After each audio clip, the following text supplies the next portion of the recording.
ইরানকে নিয়ে কি হচ্ছে বোঝা খুব মুশকিল দর্শক।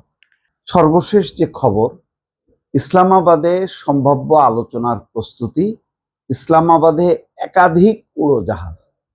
তো আলোচনা যদি নাই হবে, তাহলে তাদের সাজোয়াজান নিরাপত্তা দল চলে আসছে এবং অনেকগুলো ফ্লাইট আসছে। তাহলে কি ট্রাম্প নিজেই চলে আসবে? তাহলে কি শেষ মুহূর্তের এমন কিছু পয়েন্ট আছে যেগুলো নিয়ে বাকবিতণ্ডা চলছে, অর্থাৎ দর কষাকষি চলছে? ইরান এই কারণে একটু রেজিট অবস্থানে আছে, কারণ ইরানকে ছাড় দিতে হবে, কিন্তু ইরান ছাড় দিতে চায় না। এটা বোঝানোর জন্যই কি ইরান একটু কঠোর অবস্থানে নিয়েছে এবং বলেছে যে তারা অবরোধ চলতে থাকলে আলোচনায় যাবে না।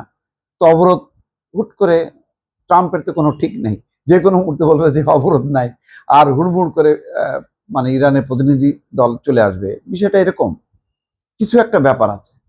মানে ইরান কালকে বলছে যে অবরোধ প্রত্যাহার না করলে তারা পাকিস্তানে প্রতিনিধি দল পাঠাবে না। আর আমেরিকার বলছে যে ট্রাম্প যে নিরাপত্তাজনিত কারণে জেডি ভ্যান্স যাবেন না। তাহলে জেডি ভ্যান্সের সাথে কোনো মতানৈক্য হলো কিনা, নাকি আসলেই নিরাপত্তার কারণে? কারণ প্রথমবার যদি আসতে পারে, তখন যদি নিরাপত্তার কোনো সংকট না হয়ে থাকে, তাহলে এখন নিরাপত্তার সংকট কেন? তার মানে ট্রাম্প প্রশাসনের ভিতরেই একটা গোলমাল শুরু হয়ে গেছে। আবার যা চায়, যেভাবে চায় ট্রাম্প, ইরান সেভাবে করতে চায় না। অর্থাৎ ওই 20 বছরের নিষেধাজ্ঞা মানতে চায় না। ইরান হয়তো বড় জোর 2 বছর, 3 বছর, 5 বছর পর্যন্ত রাজি হতে পারে।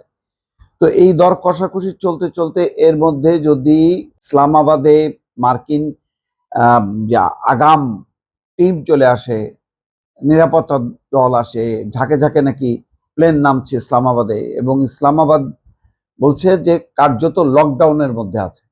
রেড জোন সহ কয়েকটি এলাকায় সড়ক বন্ধ রাখা হয়েছে। 24 ঘন্টায় একাধিক মার্কিন C-17 গ্লোব মাস্টার উড়োজাহাজ ইসলামাবাদে অবতরণ করেছে। আরো কিছু উড়োজাহাজ আসার পথে থাকতে পারে। অর্থাৎ এমন কিছু নিরাপত্তা সরঞ্জাম এই উড়োজাহাজগুলো নিয়ে আসছে, যেগুলি এখন তারা নিজেরা নিরাপত্তা বলয় তৈরি করবে।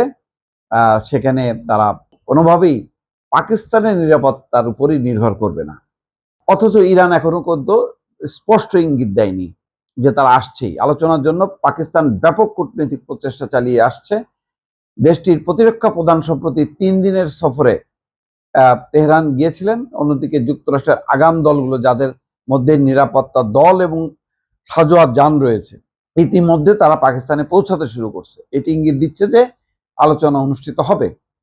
তবে সাম্প্রতিক উত্তেজনা এবং দুই পক্ষের কঠোর সম্ভাব্য বক্তব্য এই আলোচনার উপর অনিশ্চয়তার ছায়া ফেলেছে।